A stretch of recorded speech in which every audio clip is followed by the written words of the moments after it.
Assalamualaikum warahmatullahi wabarakatuh. Saya Emrah Jamari dari Pekanbaru, Riau, Indonesia. Sekarang dalam perjalanan ini saya akan membacakan ayat Al-Quranul Karim. Bismillahirrahmanirrahim. Ar-rijalu qawwamuna 'alan nisa' bima faddalallahu ba'duhum 'ala ba'din وبما أنفقوا من أموالهم فالصالحات قانتات حافظات للغيب بما حفظ الله صدق الله العظيم.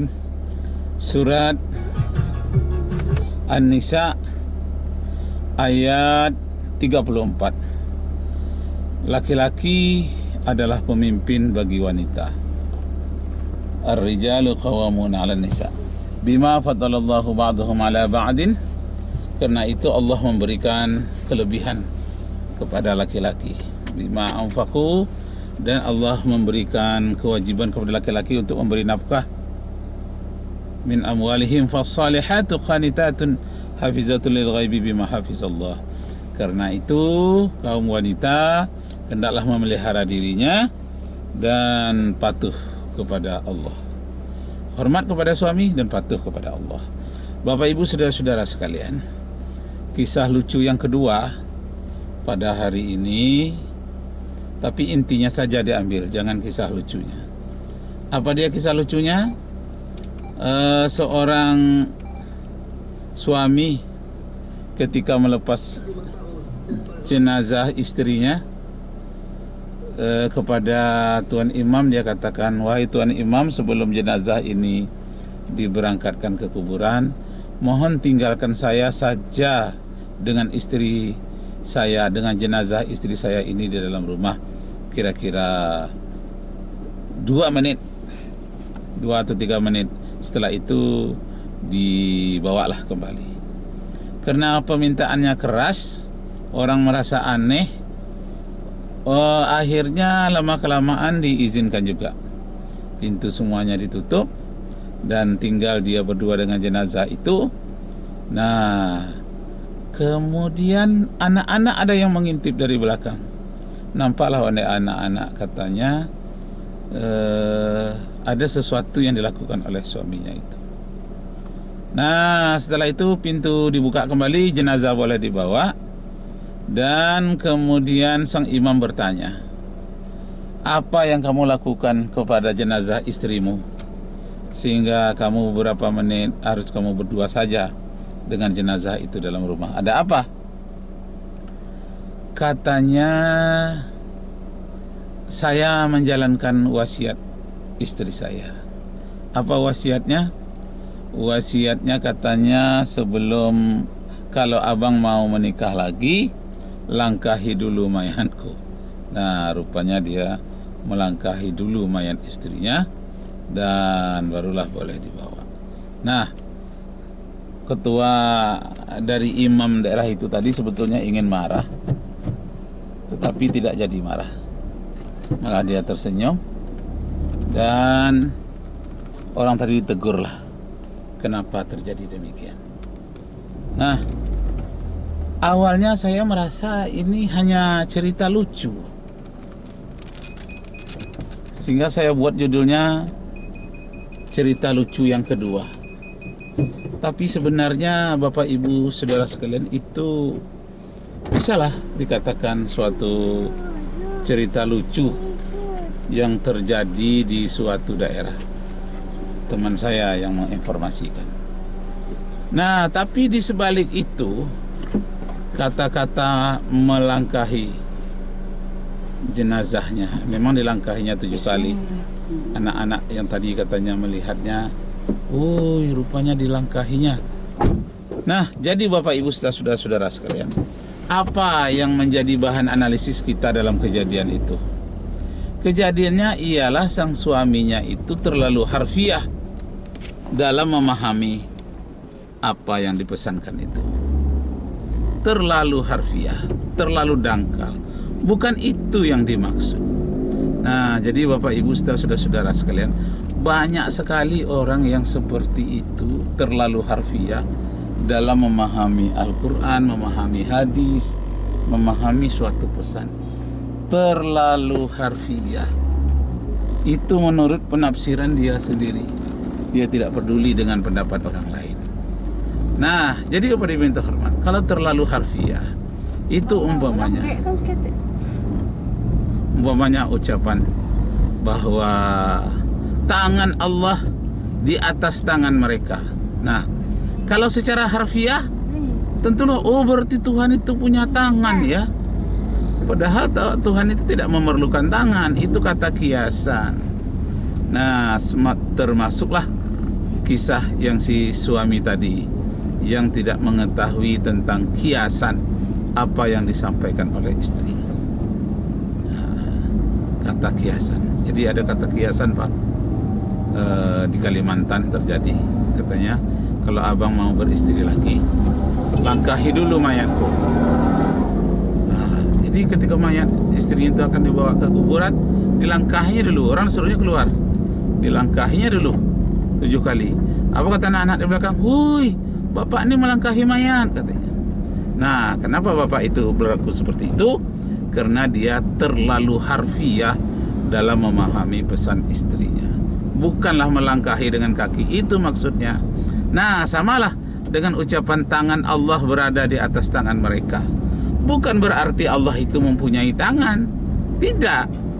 Secara harfiah bunyinya tangan, tetapi apa? Itu adalah sindiran majazi. Jadi ucapan kata-kata itu ada yang hakiki, ada yang majazi. Jadi Bapak Ibu serta saudara-saudara sekalian, para penonton yang terhormat, ini nampaknya kecil kejadiannya dan terdengar awalnya agak lucu. Akan tetapi di sebalik ungkapan pemahaman seperti itu sudah mengglobal sekarang ini, di mana orang memahami secara harfiah, umpamanya memukul orang tua. Di dalam Al-Quran tidak ada ucapan haram hukumnya memukul orang tua. Tidak ada. Haram hukumnya meludahi orang tua. Tidak ada. Jadi kalau begitu hukumnya tidak haram. Kenapa? Karena di dalam Al-Quran hanya dikatakan fala taqul lahuma uffin. Jangan sekali-kali kamu mengatakan atau cis kepada orang tua. Mengatakan cis itu kan itu perlakuan kepada kucing, kepada hewan. Kalau mengatakan itu kepada budak biasanya, kepada orang-orang yang lebih rendah.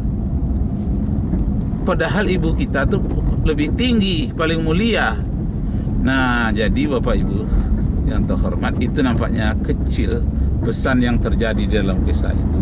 Tapi sesungguhnya kalau kita tarik kepada beberapa kejadian dan di bermacam tempat, ini suatu fenomena atau satu sampel dalam penelitian, satu sampel kecil bahwa memang banyak orang yang memahami agama secara harfiah. Masya Allah. Nah, gara-gara memahami secara harfiah inilah terjadi pengkotak-kotakan atau berbeda organisasi yang disebut dengan kaum tua dan kaum muda. Yang kaum muda ini harfiah sekali. Apa yang diucapkan, umpamanya Nabi Muhammad tidak pernah memperingati maulid. Nah, lalu tidak memperingati maulid. Tapi hakikat intisari dari peringatan maulid itu apa? Mempelajari sirah an-nabawiyah, mempelajari tentang sejarah tarikh Nabi Muhammad sallallahu alaihi wasallam yang diberi analisis oleh para ustadz sesuai dengan kejadian kekinian. Nah, dengan pertamanya, dengan dasarnya adalah akhlak Nabi Muhammad sallallahu alaihi wasallam. Nah, jadi Bapak Ibu serta saudara sekalian, terjadi kadang-kadang pertengkaran, perdebatan antara orang yang secara harfiah dengan orang yang memahami secara konteks. Nah, orang yang secara harfiah ini banyak sekali harus ada contohnya dari Nabi. Harus ada contohnya dari Nabi itu secara harfiah. Kalau kita hanya melakukan ibadah contohnya dari Nabi, maka kita tidak akan pernah azan. Kenapa? Karena Nabi Muhammad tidak pernah azan seumur hidupnya. Nah, bagaimana Nabi Muhammad azan? Wa asyhadu anna Muhammadar Rasulullah. Tak pernah Nabi Muhammad mencontohkan azan. Nah, tapi beliau menyenangi, meredoi yang dilakukan oleh Bilal bin Rabah, sahabat beliau. Nah, jadi Bapak Ibu saudara-saudara sekalian, kemudian perbedaan dalam memahami kata-kata antar daerah juga beda. Umpamanya kalau di daerah Jawa dibersihkan. Nah, dibersihkan itu kalau menurut pemahaman rasa bahasa di Jawa, dibersihkan itu dihapus semuanya.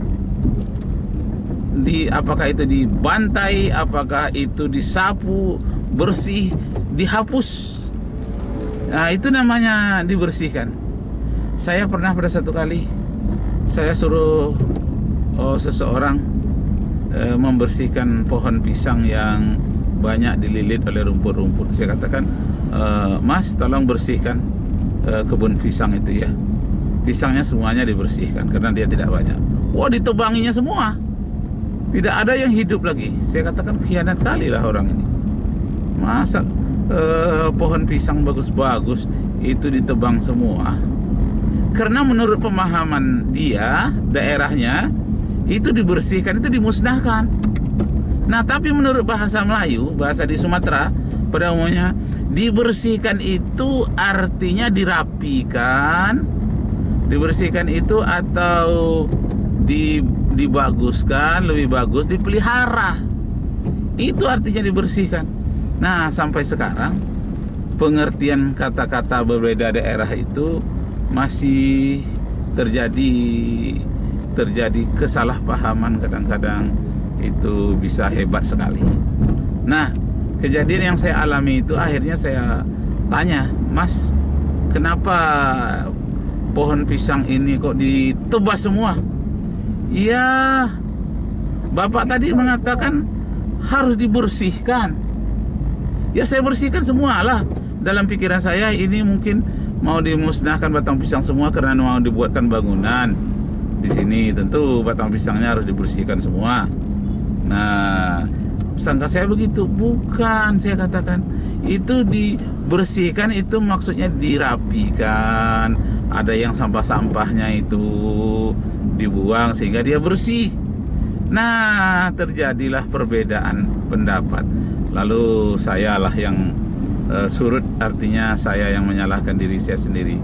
Memang saya tidak sampai-sampai menyebutkan informasi, dan saya tidak tahu bahwa di kampungnya yang dimaksudkan dibersihkan itu dimusnahkan. Kenapa? Karena dalam sejarah Indonesia sendiri juga kata-kata bersihkan itu dimusnahkan. Misalnya, di daerah timur-timur, waktu masih ditaklukkan, waktu masih berada dalam kawasan Indonesia, itu timur-timur harus dibersihkan dari pelarian PKI. Iya, ditangkapi semua, dipenjara semua. Jadi dibersihkan dari antek-antek komunis yang puluhan tahun yang lalu. Nah, jadi Bapak Ibu Saudara sekalian, ada juga benarnya. Jadi kalau begitu, kitalah yang harus memahami dan menyikapi bagaimana sesungguhnya perbedaan secara harfiah, perbedaan secara harfiah atau perbedaan daerah. Nah, kembali kita kepada pesan-pesan tadi itu, Bapak Ibu Saudara-saudara sekalian, yang secara harfiah. Ini misalnya sholat Jumat. Nabi Muhammad SAW tidak pernah mencontohkan khutbah Jumat itu memakai bahasa Indonesia, tidak pernah. Kenapa? Karena memang tidak ada orang Indonesia bersama dengan Rasulullah. Bersama Rasulullah ada orang Persia, Salman Al-Farisi, tapi tidak memakai bahasa Persia. Rasulullah memakai bahasa Arab. Nah, jadi kalau kita terlalu harfiah, berarti kita salah semua, bid'ah semua yang kita buat di Indonesia karena memakai bahasa Indonesia khutbahnya, tidak memakai bahasa Arab. Katanya harus ada contoh dari Rasulullah bagaimana beribadah itu, karena sholat Jumat itu ibadah mahdoh. Mana pernah Rasulullah mencontohkan di dalam bahasa Indonesia? Nah, cara menyikapinya, banyak sekarang orang di Indonesia, baru saya tahu setelah saya keluar dari Pulau Sumatera, baru tahu memang banyak daerah tidak menggunakan bahasa Indonesia khutbahnya. Misalnya di Jawa Barat, kebanyakan di Jawa Barat itu memakai bahasa Arab, terutama di daerah-daerah menjelang ke Bandung, tempat-tempat pelatihan guru itu. Nah, itu saya pergi ke masjid-masjid di situ, itu semuanya memakai bahasa Arab. Walaupun orang tidak mengerti, karena itu contohnya dari Rasulullah pakai bahasa Arab, mereka bahasa Arab. Kemudian sebahagian dari orang tarikat, nah yang ada di Pekanbaru, juga menggunakan bahasa Arab, tidak satu patah kata pun menggunakan bahasa Indonesia. Alasannya karena itu yang dicontohkan oleh Nabi. Nah, jadi Bapak, Ibu serta saudara-saudara sekalian, itu masalah yang dihadapi karena berpikirnya secara harfiah. Padahal tentang khutbah itu ada hadis Nabi yang menyatakan khatibun nas ala qadari uqulihim. Artinya berbicaralah kamu dengan manusia sesuai dengan tingkat berpikirnya atau sesuai dengan bahasa yang mereka gunakan. Khatibin nas ala qadri uqulihim. Nah, jadi yang terjangkau oleh akal mereka yang menurut bahasa mereka. Jadi berbahasa Inggris atau bahasa Indonesia boleh khutbah itu, asalkan rukun-rukunnya itu dalam bahasa Arab, umpamanya pujian kepada Allah, salawat kepada Rasulullah, membaca ayat, kemudian wasiat, doa. Nah, rukun-rukunnya itu wajiblah dalam bahasa Arab, tapi keterangannya itu harus menggunakan dalam bahasa masing-masing. Nah, demikianlah Pak Ibu saudara sekalian, nanti kita sambung lagi. Wabillahi taufiq wal hidayah. Wassalamualaikum warahmatullahi wabarakatuh. Saya sekarang berada di Jalan Cipta Karya Ujung untuk melihat perkebunan apa yang terjadi. Mungkin ada pisang yang masak atau pepaya atau jambu atau apa saja. Sekian, terima kasih. Semoga Allah meridai kita semua. Sekali lagi, wassalamualaikum warahmatullahi wabarakatuh.